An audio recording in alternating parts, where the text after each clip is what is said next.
beki na ye ezododa na komeninga église royale sacerdoce royal etant nazotala na moni évêque général Dodo Kamba ke banzamba esinga faut beaucoup prier pour notre évêque général parce que bazoluka na monde molili pe bazoluka na ba poison. Est-ce que tu ne fais pas peur yoyo le belo kwa bongo et que ça complète moni na 5 misapotoza ezalo kwa 5 ministères musuba alakso musabala laksa wapi c'est un prophète. Si aussi longtemps que je suis prophète n'a qu'à direct parce que ça message où tu pas nzambe eza message où tu funa lobango ndenge na yoki mutakoya aboma ngai akoboma nzoto me akoboma molimo na ngai. Et quand nazoki message wana na ko lobango haute voix. Pourquoi? Parce que les bouts que j'avais vu et ça supérieur na ye ndi batinda ki yango parce que na ye mon côté azana zo baté poison ne continue.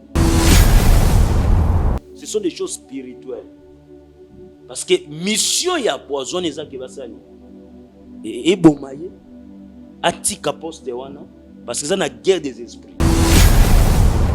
Que banzamba esinga faut beaucoup prier pour notre évêque général parce que bazoluka na monde molili pe bazoluka na ba poison. Quand Dieu parle, la prophétie ça dit 10 ans. Ça dit 20 ans. Aussi longtemps des vrai et kokisama. Et quand j'ai écouté que le prophète Denis Salouba qui a un poison parce qu'il a mieux informé. Parce que vous savez que le prophète Denis a des informations à Tébéli. Oui oui. Et bon attends à lobby ango, nabi Seigneur. Lokola kola pesa ki nga message. Na haute conseil salami ya batata. Lokola nga na zoki message kaka lelo après biso funa ko ta prière pour na prophète Dodo Kamba. Wale Sakinda qui a côté mabimi. Autre conseil wana, c'est pour étouffer réveil. Vous savez quand les aigles basanganaka, il y a des vrais et des faux. Mais si les plans spirituels, muninga zalakate, tata zalakate mwana zalakate. Tango sokuta na nyoso wana, si tu es faible en esprit, kokendete mutusoka zo yamba yo apesi yo boy. Azana ba entité na ye. Musuba yamba ba apesi yo ko yambezana ba dimension nyoso. Ngaso mutazo ya ko yamba nga atengami. Na beta yeka na Mukongo parce que je connais la spiritualité. Yo kate ba sangwe beleke bato akoma ko négocier alobi pesa nga funa no pesa yo 10 personnes église, 5 personnes église. Et ça n'a pas jarri à bato bongo. Toi tu es contre ba bloc ba haute spirituelle haute réunion na bango wana haute stratégie. Hiérarchie fezala baza batata batelemela batata te mais baza la vraie. Chez Bissou Télévision, chaîne Oyo Kokani na yo. Bozali belé bokota l'émission de partout na pesi bino mbote. Mbote balanyo c'est chez Bissou TV. Oui madame na émission na bino réponse à nos questions. Yande ko na bino. Na pesi moyini nanga mbote, moyini bonjour, moyini nanga bonsoir. Bonjour, bonsoir, chers amis internautes, très heureux de vous retrouver sur cette chaîne, la chaîne qui nous ressemble chez Bissou Télévision. Ça dépend à l'heure à laquelle vous nous suivez. Vous nous suivez partout dans le monde. Merci pour cette confiance et la fidélité. Vous ne cessez jamais, alors jamais de nous donner sur cette chaîne, la chaîne de référence, la chaîne qui nous ressemble. Ça me ressemble, ça te ressemble. Et mais ça n'a biso boye, to mais ça n'a bongo chez Bissou Télévision. Vos commentaires, vos suggestions, vos likes, vos partages nous fait énormément du bien et je vous prie de vous abonner encore très massivement sur cette chaîne. Plus de 167 000 abonnés. Bientôt, on aura 168 000 abonnés. On vous demande de vous abonner très massivement sur cette chaîne. C'est pour la première fois que vous avez eu l'occasion de nous suivre. Juste lorsque c'est écrit en rouge s'abonner, appuyez ou cliquez. Voilà, évidemment, il y aura une cloche qui va sortir. Tu vas être la première à recevoir des notifications. À chaque fois qu'il y aurait une émission en ligne, n'hésitez pas à appuyer sur la cloche pour ne rater aucune de nos émissions ici sur cette chaîne chez Bissou Télévision. La chaîne qui nous ressemble. Ça me ressemble, ça te ressemble. Voilà, merci à vous, merci à toute l'équipe de chez Bissou Télévision. Merci à Chris qui est derrière la caméra. Merci à Dinesh Monsolo, ainsi qu'à Eli Elias à la réalisation. Merci à vous. Et merci aussi à mon frère, grand frère Yves Ipan, qui est avec nous sur ce plateau et la chaîne Super Promo Télévision. Abonnez-vous massivement de l'autre côté. Et sans oublier la chaîne Culture Info Monde. Abonnez-vous aussi massivement sur Culture Info Monde, la chaîne idéale. Voilà.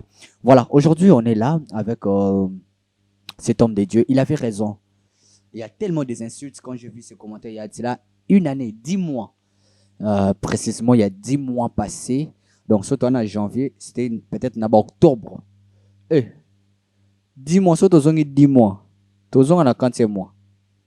10 mois passés. Waouh. Ah, c'est loin, hein? 10 mois passés.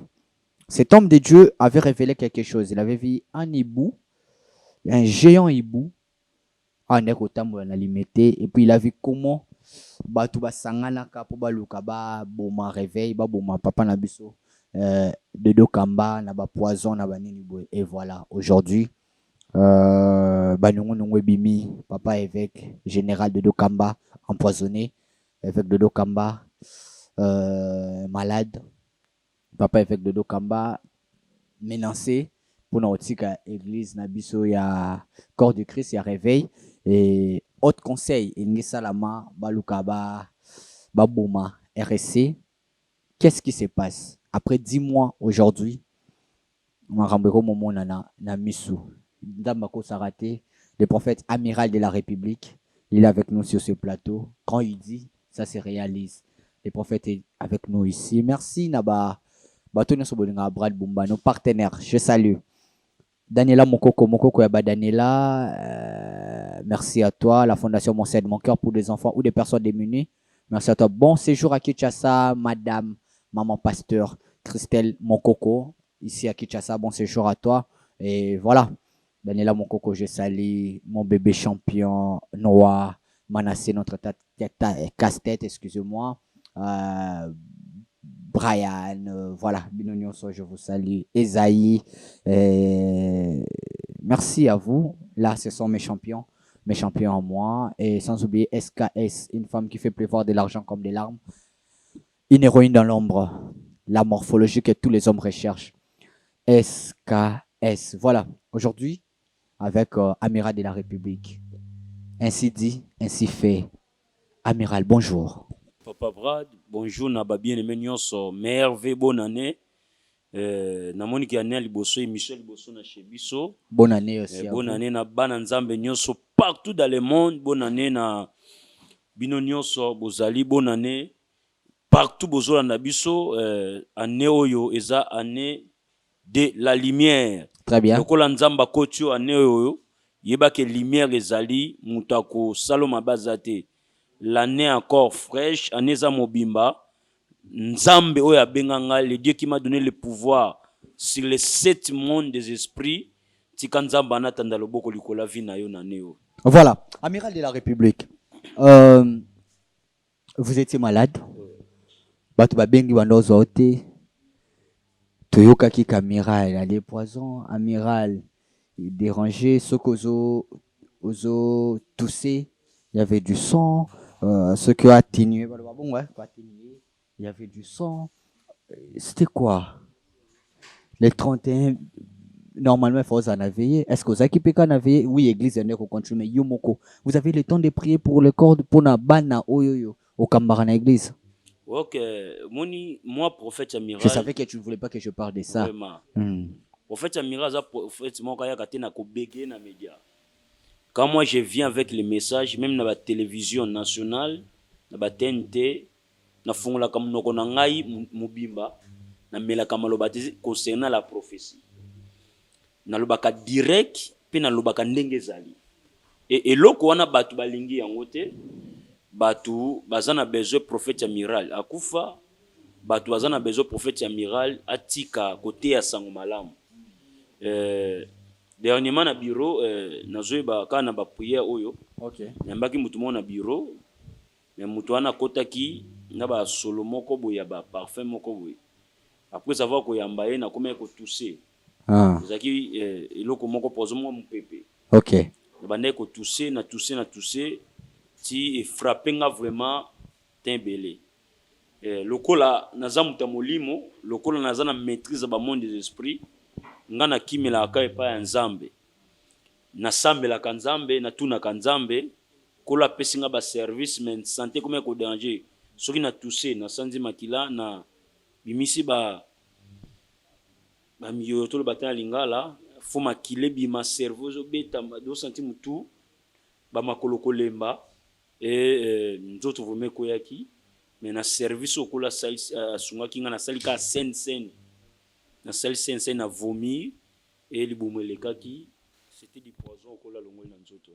Voilà, c'était du poison au colo à longoli na nzoto na yo. Amiral, aujourd'hui on a que 25 minutes. Na 25 minutes parce que c'est l'accomplissement. Il y a 10 mois passés na chaîne Nabisa chez Biso Télévision. On n'a fait pas encore ces plateaux, tu allais na plateau Moussousou.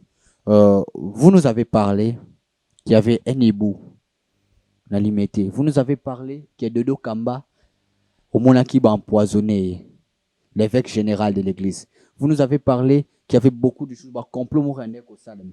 Et vous avez dit des mots na monango. Le lo oyo pasteur Denis Lessi nous parle d'empoisonnement. Il y a évêque général de Dokamba. Avant on les canons dans les médias, 10 mois passés wana pour nous parler. C'était d'abord comment c'est cette révélation et puis le temps où yoki qui révélation et salami. Tu t'es dit quoi? Je suis un homme spirituel, n'a pas trop concentré dans la prière. Parce que un prophète ça mu tatambola ka tenga za lokwa ba pasteur te batambola ko tamboli zonge ya kolemba. Non. Nazaka ba prière atamulai, nazaka ba jeûne atamulai, nazaka ba service à prière atamulai, na semaine ngezaka plein na kota ka église. C'était comment? C'est-à-dire na début wana o ya liboso. C'est un problème de concentration parce qu'un prophète qui est concentré est-ce que tu ne fais pas peur yo le belo kwa bongo et que ça s'accomplir? Moni na 5 misapotoza, eza lokwa 5 ministères. Musoba l'action musabala ksa wapi. C'est un prophète. Prophète akola ksa mutu musaboité, akola ksa boité ataka direct. Si aussi longtemps que je suis prophète, na ka direct. Parce que ça message o uti pa nzambe. Eza message o uti funa lobango ndenge na yoki.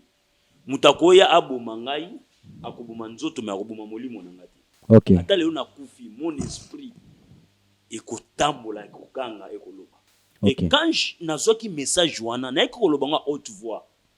Pourquoi? Na loba écoute faut être kutana to sambela pona ye.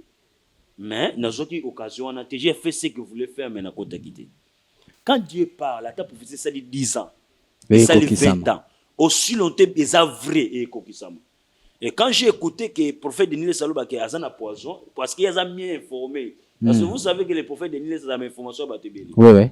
Et pour attendre le lobby ango, nabi Seigneur, gloire à Dieu, mais il faut qu'on continue pour que l'on la poison.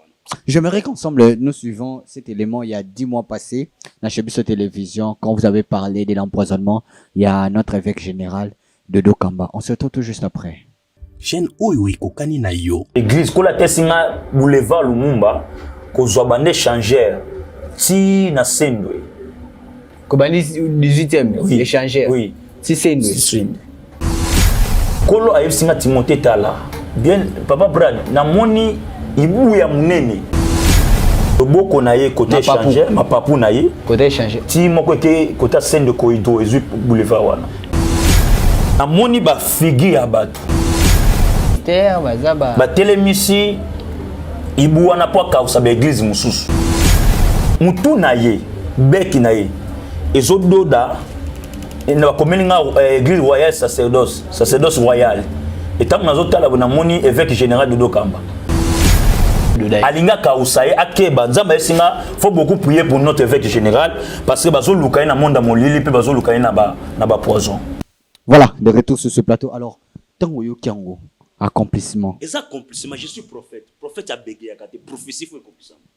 Na sakola pona batu, mutakufa mutakufi na sakola pona mutakobota. Azuze stérilité. Tamulai et kokisami. Mutazoka musate na lobi ke lendi ozo musala plein kill d'image. Na kangaka bandoki a plein kill. Et si maman telemoza succès. Tant on a temsa bi ke l'état zali, na bi ke ba okanga mais et logo za spirituel ba ange ba bunda. Ba kanga munoko. Pe la police ko yati. C'est ça la prophétie. Un prophète attaque à venir en danger. Prophétie est sa collaboration. Prophétie est sa montage. Prophétie est sa te bo vandi bo sololi bo yekolo balikam. Wana eza masapo. Yango so mona bana nzambe bele bazo benga ba prophète. Soit disant ba prophète mais alobi makambo ekokisa mite foi ya bana nzambe komi bele ko tâtonner qui est vrai qui n'est pas vrai. parce que bazo kota na benta kokuta na mutamalam. Nous avons des preuves, j'ai des archives, j'ai des vidéos, il y a ba kilt. Comment oyebisa mutu likambo avant et après ba illustrer yango pe esalami bongo. Parce que je suis prophète musapinanga oyo. Tant nazo lobela mutu na kobanga tena loba pona ba tout droit. C'est ça la prophétie. Lolo barakala tout ngozaka na l'aise. Ngana zana kalate na zana sikate, je suis le prophète amiral de la République. Donc eza bongo ndenge to lobaka. Quand je parle pour la vie de quelqu'un, eza message au kola pesi, eza bongo. Parce que il y a des commentaires na batu babenga mutalokuta, batu bafinga na ba commentaire tango lobaka prophétie wana. Ba commentaire un peu na linga ba l'excella biso ba parti wana kaka ba encercle ngo mutalokuta mutu boye. Lelo tu te dis quoi na batu wana? Oui, mutu wana ka zonga atala. Parce que tant nazo ba ke poison ba kote l'évêque général na batu bazon parce que les bouts que j'avais vu eza ba supérieur na ye. Ndi batindaki yango parce que na ye mon côté azana zo ba te poison na côté ndeni. Ce sont des choses spirituelles. Parce que mission ya poison eza ke basani. Et bomaye atika poste wana parce que ça na guerre des esprits. Tu te dis quoi maintenant na maramboise ni que ça la ma haute conseil. Lokola kola pesa ki nga message. Na haute conseil salami ya batata. Lokola nga na zoki message kaka lelo après mission funa ko ta prière pour na prophète de Dieu kamba. Na sambela pona ye to welela ye na malade wana kola bikisa. Mais tu te dis quoi? Yoza église nous en réveil. Oui, je suis du réveil. RSC. Nazana RSC. Bon, tu te dis quoi les lots, papa Kakenza, papa Nabiso, Oya Bandal, que je salue, ancien président Nabiso, Godé Poyi, Mukuna Pakendaki, Walesa Kendaki Akoti Mabimi, autre conseil wana, c'est pour étouffer réveil. Vous savez, quand les aigles basanganaka, il y a des vrais et des faux. Tout le monde n'est pas vrai. Bazaba tata Nabiso na linga bango mingi. Moi, je respecte mes pères. Nakole katene gosona ba ke ba papa na biso baza faux, baza mabe parce que bango mto a tracé nzela pour le lobby soto tele mamboto te asanga malaw. Mais si les plans spirituels, muninga zalakate, tata zalakate mwana zalakate. La spiritualité est kozwa tata na yo, abomio, la spiritualité kozwa mwana na yo, abomio tata. Tango sokuta na nyonso wana, si tu es faible en esprit, kokendete. Si tu sens en toi que tu es faible en esprit, dans spiritualité, tata zate, maman zate. Na spiritualité, moi nazalakate, moi na mukia zate, mukola zate. C'est la spiritualité. Mais haute dimension, l'esprit qui est supérieur n'est qu'au dominé. Esprit est supérieur qu'au dominé. Sur le plan musical, au moins un musicien oyo, na ba mikolo a effacé mikolo, il y a comme régner. Parce que ça un esprit moko supérieur par rapport à esprit dominant. Ils ont dominé bateau. Quand tu es faible en esprit, même à ta mutsuka zo yambayo. Moni mutsuka zo yambayo apesi yo boy. Azana ba entité nayi. Musuba yambaka bato apesi yo ko yambezana ba dimension nyoso. Ngaso mutazo ya ko yambanga atengami. Na beta yeka na Mukongo, parce que je connais la spiritualité. Parce que à go frapper na mupanzi. Donc ça arrive que ndongo zaboé na haute spiritualité na yo par exemple. Ou l'équipe père spirituel non au ko boma be père spirituel non père spirituel o yangai azana makasi c'est te to lobeli te ke o ya yo na chesi ko na exemple ke to longoli o yo zo benga père spirituel pour le bien so papa zate na spiritualité papa zate mais tu quand on parle de père spirituel la spiritualité négative spiritualité positive tata zali mais soki mutu hein à côté de j'ai pas Satan. Tu nous parles de spiritualité négative. Négative, parce que la spiritualité positive, kuna mwana kotika la mwana tata kotika la nani tata. Mais si la spiritualité négative, vous savez combien de gens, combien de nos pasteurs oyo bateki ba amba zana ba loge, bazana bisika mabe pour na foule, pour na débordement, pour na succès, pour lia, pour na libumu ezale bien. Parce que la personne oyo déjà bozana ye ndenge moko te mais azana kombo Yesu. Omoni kombo Yesu oyo eza batunsu bazana yango pour servir na famille na ye et servir na vie na ye mais ko vivre ndenge Yesu alingi ce n'est pas donné à tout le monde. OK. Parce que l'apparence est trompeuse. Ok. Tant qu'on a une apparence, Bible, école pastorale, toge. Mais mutuana aza négative. Yango na zo sabana nzambe, izo senga mutu na mutu ayeba aza pa nani, pe nani encadraka ye, pe nani azotambusa ye. Parce que la sorcellerie est dans l'église. La sorcellerie est dans la kata ba famille na biso. La sorcellerie est partout. Toute personne oyo à côté à longo des ans à présence ensemble. Aza na banda ya Christ. A comme déjà sorcier. Au mela makila ya mutu basala au cérémonie moko boye. Po o dominer batu mususu pose la mutu batu belé. Yo kate ba sangwe belé ke bato akoma ko négocier alobi pesanga funa no pesa 10 personnes église, 5 personnes église. Et ça n'a pas jarri à bato bongo. Toi tu es contre ba bloc ba haute spirituelle haute réunion na bango wana haute stratégie. Hiérarchie fezala baza batata, batelemela batata te, mais baza la vraie. Idée au bomayeri sindoza. Wana nde mabe. Na ebité bango mutu afundango. Bango nde baza na histoire ya réveil. Biso tolanda ba na bango. Mais soki na kati ya kosangana na ke ba vie humaine ekufa, batu ba beba, ba vie beba, là tout se peut nango. On doit maintenant avoir peur, il y a ba prophétie non, sur le besoin. Moi je suis le prophète quand je parle na mutu ezalaka bongo parce que nazana début oyo na bandi nango na Christ prophétie tikala ka prophétie to bege yakati. Quand je dis la chose, il faut comprendre.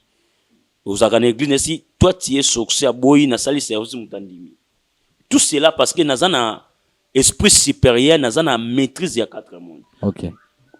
Jour moko ba bengai maman moko akwei asali crise. Crise na ye ba simbi eti ba sini ya kufa mutako malili.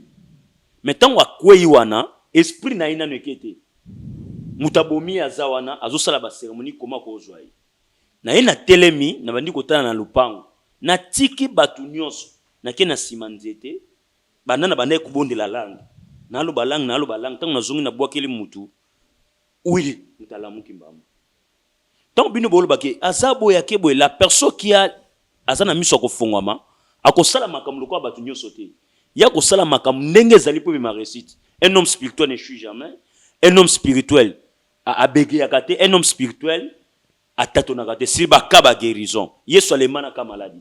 Ndeko zola nangoza malade, na ko yebiso ke Yesu alemana kate. Soki maladi no minganga balemana na yango, mais le Jésus que moi je sais, akolema jamais sida, akolema stérilité na yote, akolema chômage na yote, akolema na kozanga musala na yote, akolema na kozanga papier na yote, il est capable avec la prière que je vais faire avec toi, olonga na blocage, olonga na freinage. Et ça la bino bakanga bino na nzunga bondoka famille. Tu te débris aux osala be fort rebelle, mais résultats za muke. Na memelio yes oyo, alobaka ya solo pe makambo ba ekokisama. Et bondoke kanga yo muto a posséder vie na yo. Oza posséder na buto la lakate, oza posséder na buto lota kaka esika ya kala, mobali ya kala, mwasi ya kala, esika bovanda kala, mais yo bima continent, oza libanda ya mboka, oza libanda ya ville. Mais ozolote sika wana ozali oza na komba ya destinée 2023 nzamba pesi okufite mingi bakufi bilan na yo sengele za la positive et sengele témoigner nzambe mais il faut okutana na muto ya za ange lokola ngai na ko guider yo na ko peso ba directive pe na ko yebso sika ni ko tia lokolo ne sika ni ko tia lokolo te. La Bible dit tu écouteras la voix derrière toi. Voici le chemin marché zi. C'est là na yo. Ah, c'est là na amiral. Ah. Moi nous au baby c'est la mission. Au bandit bien au commis ange. Oui, moi je suis un ange. Je suis un ange. Ange nan. Ange amiral. Parce que je suis l'ange de l'église. Amiral.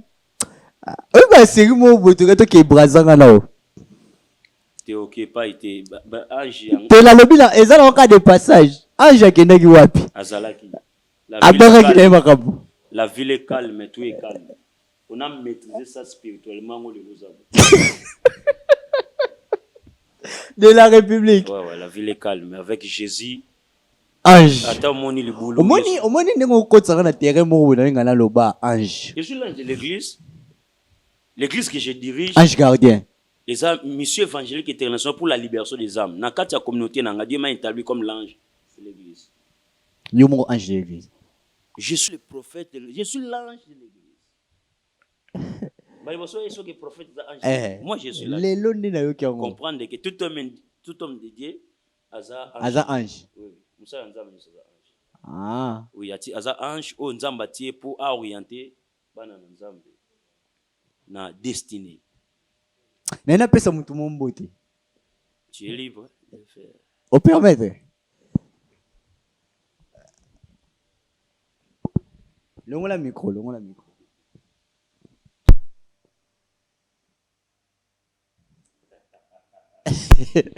Ange.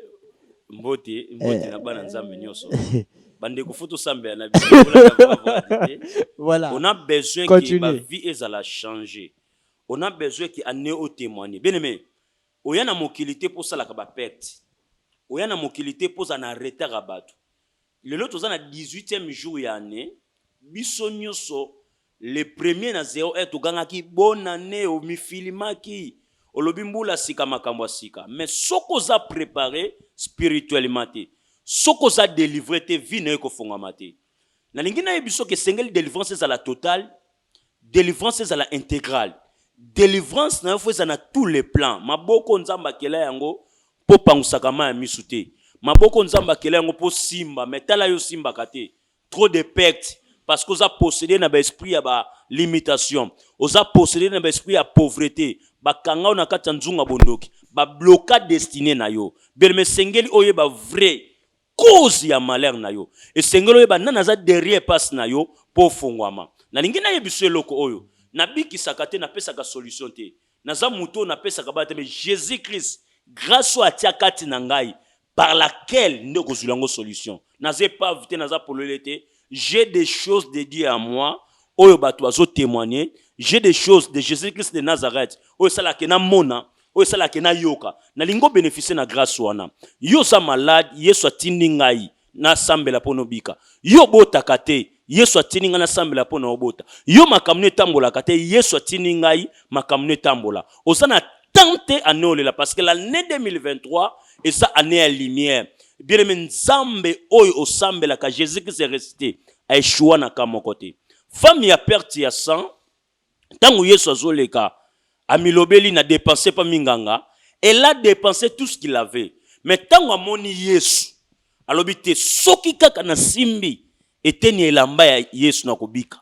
Na lingi pozola nangoloba na benga ba prophète na sambela na ba prophète mais soki na sambeli na prophète amiral Yesu azakati na ye akobiki sanga milobelango na motema longola ba inquiétude longola ba incrédulité longola ba doute bana ko milobela lokola femme ya perte ya sang alobaki soki kaka na simbi eteni elamba Yesu na kobika yo pe bana ko milobela soki na sambe na prophète oyo Yesu na ye akokangola ngai na lingina yebiso ke ozana droit ya guérison ozana droit ya restauration yo ozana impuissance sexuelle ozana cirrhose de foie ozana sida ozana na maladie moko incurable cancer ya mikroa cancer ya makila cancer de sein et loko nyonso zo compliqué yo na memelio Yesu a échoué kate Yesu alobaka solo asa makoka okangola yo numéro nanga ezali plus de 143 81 37 57 51 plus de 143 81 37 57 51 plus de 143 81 37 57 51 benga na numéro za nzela oyo kolo atini na yebiso ke oleka na délivrance totale et kosala ke kangola yo na Josué nzamba tini Josué aboma ba ville mais Josué atika ki 3 villes anatiki Astrod atiki Gaza atiki na Gat oli alongola ngo nyonso matiki 3 villes na 3 villes oyo bimisa Gat ebimisi Goliath et nyokola Israël. Gaza ebimisa Delila, Astrod ebimisa Dagon. Soki na kati ya bomo inoza na ba esprit moko ozobokola babokola ke esprit te. Oyo ko bimiselo lobe ko compliqué yo et compliqué na ban na yo, okona maladie moko incurable, maladie moko héréditaire, Vive famille mobimba héritage otiki parce que yo boko la esprit est contaminé bana. Et sengelo le kana délivrance à nos récits et sengelo le kana délivrance à ne oyo makam na yo tambola malam. Tu peux pas échouer. Et ça na famille na bino ozana document ko ebi kombo na yi. Bozana géant moko na kombo na yi. Na ko tangelo ba kombo, na ko identifier ye. Petro sala service à prière nzamba ko kangola yo na lobi lokola prophète nzambe munoko oyo ebimisaka moto na sakoli po na yo yo swa katoko zwa neo na sakoli po na yo yo makambo etambola kate tambwa na sakoli po na yo yo zo bela telema na maladie wana car Jésus-Christ est vrai réel alemana kate abiksa maladie nyos. Voilà, merci beaucoup, amiral de la République. On est arrivé à la fin. J'aimerais qu'on suive encore cet élément. Il y a 10 mois passés. Suivant et on va clôturer juste après cet élément. Chaîne oyo ekokani na yo. Église kola tesinga boulevard Lumumba kozwa bande changer ti na Sendwe. Kobani 18e échangeur. Oui. Si Sendwe. Kolo ayesinga Timothée Tala. Bien papa Brad na moni ibu ya munene. Boko na ye côté changer ma papu na ye Côté changer. Ti moko ke côté Sendwe koido ezu boulevard wana. Na moni ba figi ya bato. Terre bazaba. Ba telemisi ibu wana po ka usabe église mususu. Mutu na ye, beki na ye. Ezododa na komeni nga église royale sacerdoce royal. Etam nazo tala bona moni évêque général Dodo Kamba. Alinga kausaye akeba nzamba esinga faut beaucoup prier pour notre évêque général parce que bazo lukaye na monde molili pe bazo lukaye na ba poison. Voilà, de retour sur ce plateau, on est arrivé à la fin. Merci beaucoup, amiral de la République. Moi pesaka mutu moko mbote. Je bénis la servante de Dieu en Australie, la bergère Adoline Bagueta Nzamba Pambola yo, plein succès mboka ne pesa melayo. Makamne za malam la servante de Dieu la bergère Adoline Bagueta Nzamba Pambola Anja obwa kalibanga no wana za président chic Pambola ye de faire de bonnes choses Anja obwa kalibanga nga soki na ye na famille na mino pas ngai bato babokola ngeza ba famille moko bazaki ne lokote mandima ko la sanga na ndako na bango ba pambola biso ba para ba kufa de le bas âge. Des questions vraies ou photos si ça n'a pas de tu l'as forme qui me faut na mke celle qui le comme on a besoin parce que ça porter abonné na tu na vraies photos na tika na tuna ngai je suis le prophète amiral vrai faux je suis là ozasi nazasi est-ce que comme na prophète amiral zo bege alobaka parce que nazana Yesu ndatinda ngana vanda tena sala réunion pour na lobaka vrai ou faux. Voilà, on se retrouve prochainement pour un nouveau numéro. Restez toujours connectés sur cette chaîne, la chaîne qui nous ressemble sur télévision. Vous voulez vous abonner sur cette chaîne, juste lorsque cliquez en haut s'abonner, appuyez ou cliquez. Alors, cette cloche qui va sortir, appuyez sur cette cloche pour ne rater aucune de nos émissions. À chaque fois qu'il y aura une émission en ligne, vous serez la première à recevoir des notifications. Merci à vous, merci à toute l'équipe de Chaussée Télévision. Après moi, c'est Chic Moukadi. Restez toujours connectés sur cette chaîne chez Bisso Télévision. Portez-vous bien. Au revoir. Chez Bisso Télévision, chaîne oyo ekokani na yo. Bozali ebele bokota l'émission de partout na pesi bino mbote. Mbote bala nyonso ya chez Bisso TV. Oui, malamu na émission na bino réponse à nos questions. Yande ko na bino. Napesi moyini nanga mbote, moyini bonjour, moyini nanga bonsoir.